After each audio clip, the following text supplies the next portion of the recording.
Colheita de pitaia no inverno. Conheça a variedade Paloura do Equador, que chama atenção por ser muito doce. No sul catarinense, produtor aposta no cultivo. Pesca artesanal e a força das agroindústrias. Na segunda parte da reportagem especial sobre Balneário Barra do Sul, veja a evolução do segmento pesqueiro no município. E ainda conservação do solo. Veja o resultado dos terraços no combate à erosão. Vamos mostrar uma comparação entre duas propriedades vizinhas. Olá a todos, programa de hoje iniciando com muito assunto bom no agronegócio catarinense, sejam bem-vindos. Na semana passada mostramos aqui empreendimentos da pesca artesanal de Balneário Barra do Sul. São agroindústrias que conquistaram o selo de inspeção sanitária e deram um salto na produção e também nas vendas. Hoje você confere o antes e o depois de um dos maiores entrepostos do município e vai ver como a EPAGRE foi fundamental no desenvolvimento da atividade pesqueira na região. O ano era 2012. O pescador Mauri Clay e dona Arlete estavam felizes com o início da realização de um sonho. Começava a nascer a agroindústria da família. E nossa equipe estava lá, em Balneário Barra do Sul, conversando com eles, mostrando o trabalho da EPAGRE. Extensão rural que capacitou profissionalmente o casal e esteve à frente dos projetos de crédito para aquisição de câmaras frias, maquinário e veículos. Mais de 10 anos se passaram e aquele início nos fundos de casa virou uma grande e importante agroindústria de pescados do litoral norte catarinense. Da mão de obra familiar para agora empregar quase 30 funcionários. A Mauri Clay Pescados é o nosso exemplo de hoje para mostrar a evolução de mais um empreendimento de pesca artesanal. Resultado de muito trabalho, assistência técnica e formalização da atividade. A gente trabalhava na nossa propriedade, né? Trabalhava eu e meu esposo e no máximo uma ou duas pessoas da família. A gente trabalhava geralmente com o próprio produto que ele pescava. E conforme o tempo foi passando, a gente foi se aperfeiçoando com cursos da EPAGRE. A gente fez na época os financiamentos e foi crescendo, né? Aí o município ele aderiu sim à inspeção municipal que não tinha e a gente queria se encaixar nessa linha para estar correto, né? Só que a nossa estrutura na época não era adequada, então a gente resolveu, conversamos com a equipe da EPAGRE, com o responsável técnico da EPAGRE daqui da Barra do Sul, e a gente resolveu construir uma sede nova, que hoje é essa que a gente apresentou para vocês. O crescimento de empreendimentos ligados à pesca artesanal em Balneário Barra do Sul tem chamado a atenção. Por meio da parceria entre EPAGRE, Secretaria Municipal da Agricultura e Pesca e Prefeitura, Barra do Sul investiu em ações planejadas junto à comunidade. As primeiras agroindústrias, cursos para manipulação de pescados, linhas de financiamento para construção naval, treinamento e recursos para melhorar a segurança na navegação, cursos de formação para jovens do mar, além da divulgação e fortalecimento do turismo náutico, hoje uma referência nacional. Um conjunto de ações desenvolvido de forma cooperada, que trouxe benefícios para toda a população. A EPAGRE esse ano ela comemora os 20 anos da abertura do escritório municipal, né, que foi lá em 2003. Então, nesse tempo todo, nós já tivemos aí várias reportagens, né, do setor de comunicação da EPAGRE e digamos assim que no primeiro momento o aporte de recursos do Pronaf para infraestrutura, principalmente aquisição de barcos, reformas, aquisição de equipamentos, de petrechos de pesca, ele foi muito forte. Num segundo momento, foi já a profissionalização, os cursos de capacitação da EPAGRE, né, focados em várias áreas, processamento de pescados, focado também na segurança e tudo mais. Então, ele teve uma importância muito forte. Através desses cursos da EPAGRE do Projeto Cambira, a gente levou muito essa questão da agregação de valor, né, e da legalização dos empreendimentos. Então, depois de muito tempo lutando para que o município tivesse o selo de inspeção municipal, em 2018 o município foi lá e fez a lei, contratou os veterinários e a partir de então as empresas que tinham interesse puderam buscar esse serviço. Dentro desse cenário de maior organização e profissionalismo da atividade pesqueira, é importante destacar a Colônia de Pescadores Z3 e também a AMUPESC, Associação de Mulheres Trabalhadoras da área da pesca artesanal de Balneário Barra do Sul. Essas duas entidades mobilizam seus associados e motivam as famílias, mostrando o grande potencial de crescimento que o município tem pela frente.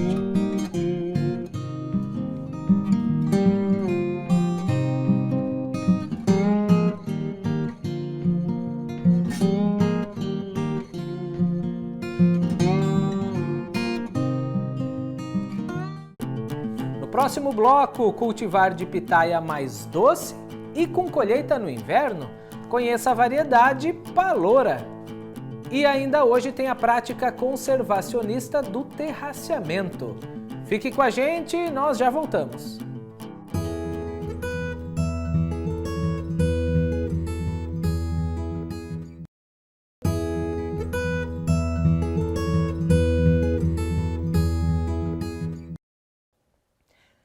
Hora de falar de novidade na fruticultura. Santa Catarina se destaca por ser um dos principais polos de produção de pitaia do Brasil. E uma nova variedade da fruta vinda do Equador chega aos pomares, trazendo a possibilidade de fazer a colheita também no inverno. Vamos saber mais sobre essa nova pitaia que já conquistou produtores e consumidores no sul catarinense.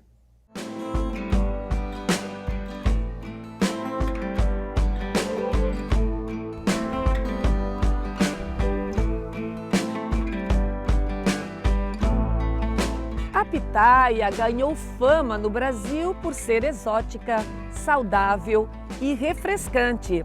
É uma fruta tropical colhida nos meses de verão. Mas será possível produzir pitaia no inverno? Um produtor do sul catarinense inovou e agora ele colhe pitaia o ano inteiro. Aos 34 anos de idade, Tiago Nascimento é o maior produtor de pitaia de Santa Catarina. O destaque neste campo fértil da fruta não para por aí. Agora ele é o maior produtor de pitaia de inverno do Brasil. No município de São João do Sul, no sul catarinense, Tiago possui uma área de 9 hectares de pitaia. São 18 mil plantas. 4 hectares são de pitaia de verão e 5 hectares são cultivados com a variedade Paloura, que veio do Equador. Tudo começou com 4 mudas. Eu comprei 4 mudas, com 1 ano eu já tinha 100 mudas, com 2 anos 200 mudas e a partir do 3º ano eu já tinha 300 pés adultos, né? Então aí foi muito mais fácil eu fazer a multiplicação. Mas tudo começou com 4 mudinhas há 6 anos atrás. Tiago possui 4 hectares de paloura produzindo. Em 1 hectare as plantas ainda são jovens. Ele está tão animado com essa nova fruta na propriedade que pretende ampliar a área de cultivo em mais 2 hectares. Tiago explica as diferenças entre a pitaia de verão e a pitaia colhida no inverno. Existem algumas diferenças sim, né? A única coisa assim, que elas têm igual é que as duas são da família da pitaia, né? mas porém o sabor muda bastante. Essa pitaia tem um grau Brix muito elevado em relação à pitaia de verão. Enquanto a pitaia de verão atinge 14 a 16 graus Brix, essa pitaia chega de 20 a 23 graus Brix, né? Que acaba sendo uma fruta muito saborosa, uma fruta muito doce e com certeza agrada muito o paladar do consumidor. Agora a gente tem a produção de pitaia no inverno, né? Uma novidade. Ricardo Martins, extensionista rural da Epagre, fala das tecnologias de cultivo da pitaia com foco na produção sustentável. Então, o manejo ele é bem semelhante às pitaias de verão. Então você vai adquirir as mudas, né, de um produtor aí que tem o registro para comercializar as mudas dessa variedade e vai instalar então o sistema de cultivo dela. Principalmente a gente tem recomendado o sistema em espaldeira, que é um sistema de alto adensamento, e então instalar o pomar, né? Claro que sempre com as recomendações que a Epagre preconiza, com plantas de cobertura, quebra-ventos e todo esse trabalho aí de um manejo mais sustentável. E ela começa a produzir a partir de quanto tempo após o plantio? Então, adquirindo mudas maduras de plantas adultas e de produtores registrados, em torno aí de 2 anos de idade ela já começa a dar seus primeiros frutos comerciais. Claro que é uma pitaia que não é tão produtiva quanto as pitaias de verão, principalmente por ser uma pitaia menos vigorosa, mas ela consegue ter uma produção a nível comercial bem interessante, principalmente num momento onde não há pitaia praticamente no Brasil, então você consegue ter um alto valor agregado com a produção dessa fruta. E qual é a produtividade da paloura por hectare? A gente ainda tem os pomares jovens aqui na região, então pomares em torno de 3 anos de idade. A gente está colhendo em torno de 5 quilos de fruta por pé. Então a gente acredita que à medida que a gente adensa mais esses pomares e os pomares vão ficando mais adultos, a gente possa alcançar em torno de 10 a 15 quilos de produção por pé. O município de São João do Sul é o maior produtor de pitaia em Santa Catarina. E a Cliciana, que é extensionista rural da Epagre aqui no município, acompanha de perto a rotina dos fruticultores. Cliciana, para alcançar esse bom resultado no cultivo da pitaia, quais são os principais cuidados que o produtor deve ter aqui no pomar? Bem, os principais cuidados que nós temos orientado os agricultores para que eles tenham boa produção de frutas são os cuidados principais que a gente tem que ter na fruticultura, que é, primeiro, o cuidado com o solo, né? Implantar com base numa análise de solo, fazer uma boa correção, manter uma cobertura do solo, uma adubação verde e depois, com o passar do tempo, ter as boas práticas de produção no pomar, né? Ter um quebra-vento adequado, fazer toda a poda que a cultura exige. E nós temos nos esforçado bastante nos últimos anos, tendo a fruticultura como uma atividade foco aqui de trabalho da Epagre no município, fazendo capacitações, dia de campo, curso, para levar cada vez mais conhecimento para os agricultores. E na cultura da pitaia, principalmente a paloura, tem sido um desafio a mais para nós, porque é uma cultura nova que nós estamos aprendendo, construindo conhecimento junto dos agricultores.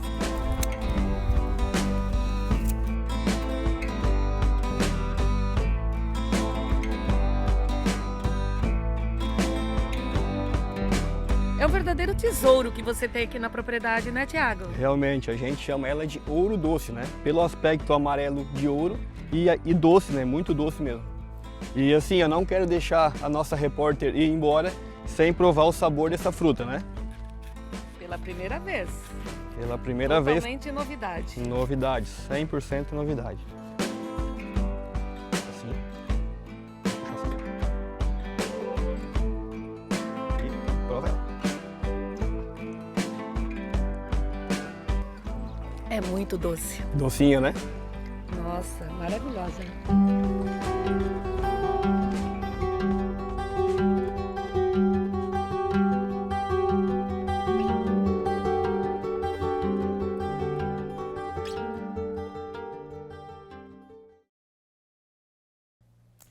Olha, um detalhe importante é que essa variedade de pitaia de inverno é autopolinizável, dispensando o trabalho de polinização manual. No próximo programa continuamos a falar de pitaia. Tem entrevista com um especialista que é conhecido como Professor Pitaia. Ele faz uma análise sobre a produção no Brasil e as propriedades nutricionais da fruta. A seguir, a importância da técnica do terraceamento. Vamos mostrar um comparativo entre duas propriedades. Depois do intervalo, não saia daí.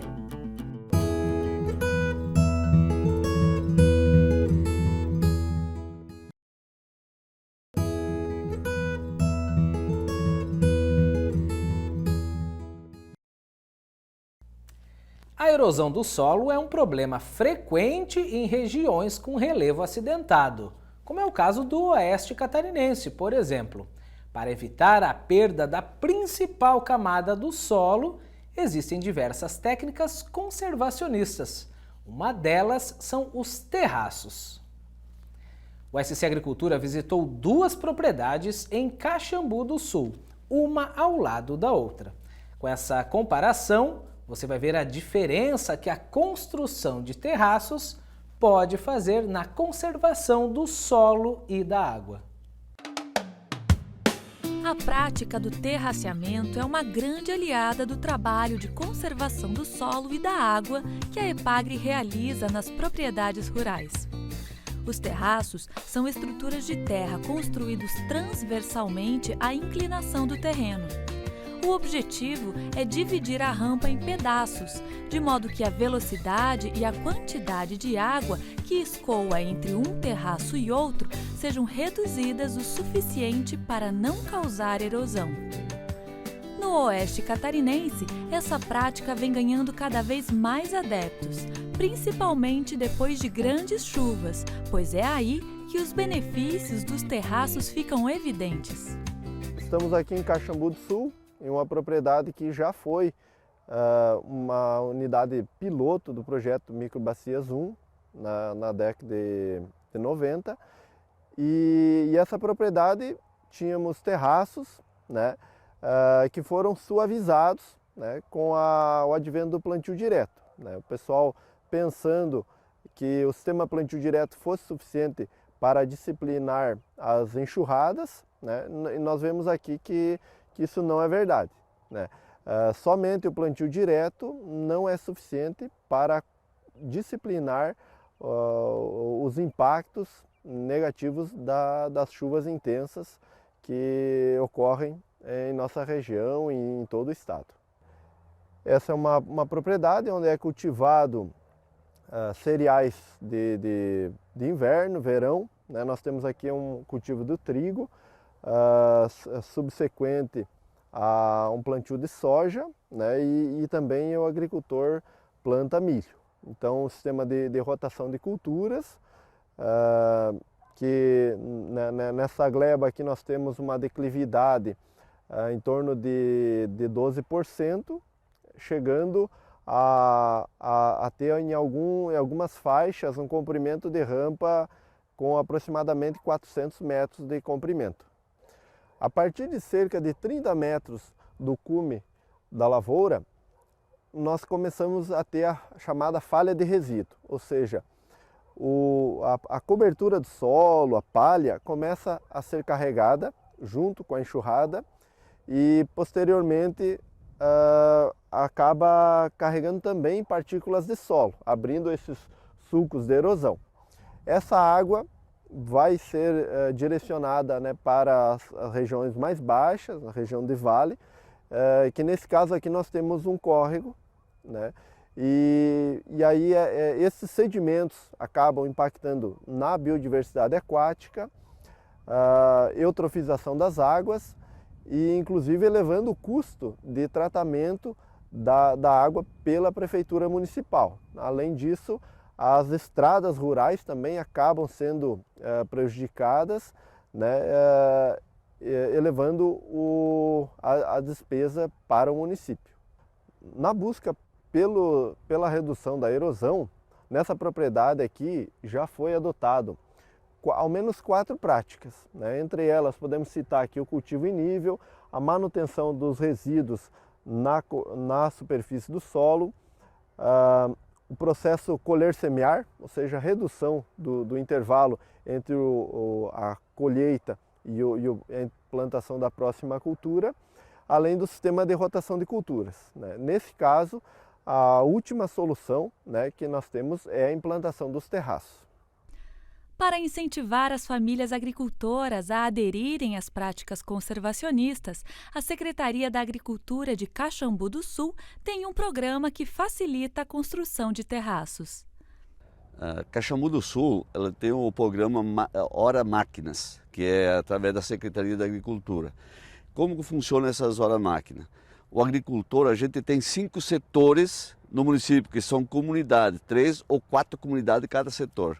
A gente reúne todos os agricultores por setor, onde que a gente explica o trabalho da secretaria, aí o agricultor faz as inscrições do trabalho que ele tem na sua lavoura, na sua propriedade.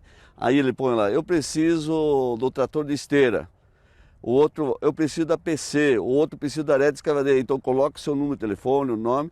Então a gente quando chega naquela propriedade já sabe a máquina que ele precisa utilizar para o seu trabalho na comunidade.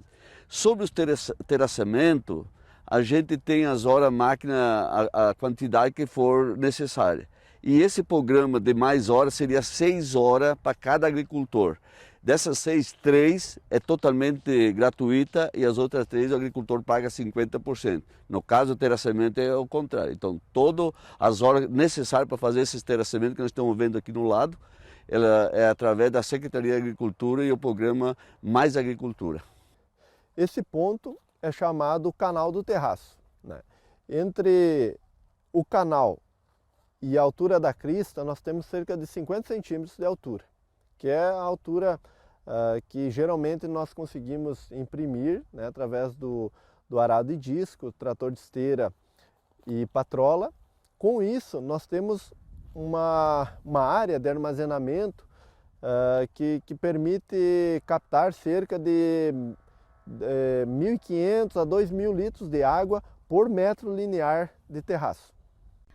Já na propriedade vizinha do André, que apresenta as mesmas características, o terraceamento evita o processo de erosão e a água escoada é captada pelo canal do terraço. Basicamente, nós começamos há 5 anos a iniciar os terraceamentos da área, né? Devido às grandes erosões que começaram a acontecer nela mesma.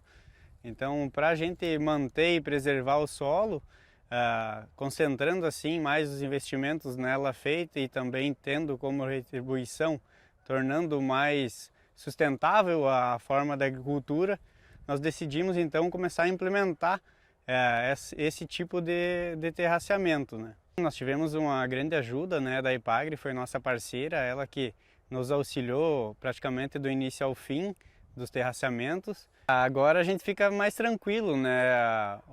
Os dias de chuva são mais calmos, a gente vem até a lavoura mesmo assim avaliar, olhar os pontos de melhoria, mas a gente fica tranquilo sabendo que tudo vai correr bem, mesmo que tenha fortes chuvas, como as dos dias passados.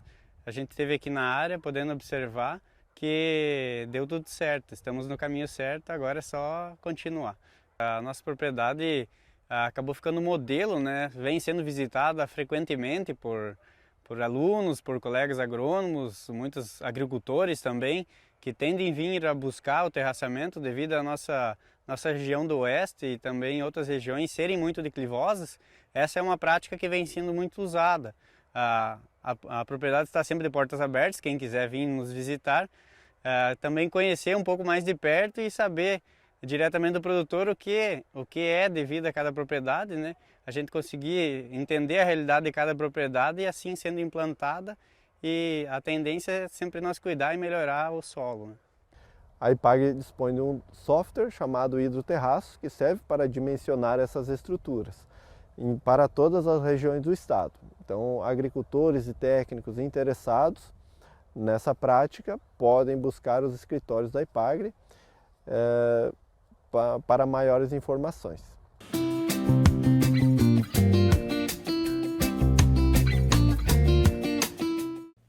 SC Agricultura de hoje chega ao fim, mas nossos vídeos seguem movimentando o canal youtube.com/epagritv. As contas oficiais da Epagri te deixam atualizado sobre tudo que é notícia no agronegócio catarinense. Na semana que vem tem mais. Obrigado por estar com a gente novamente. Tchau!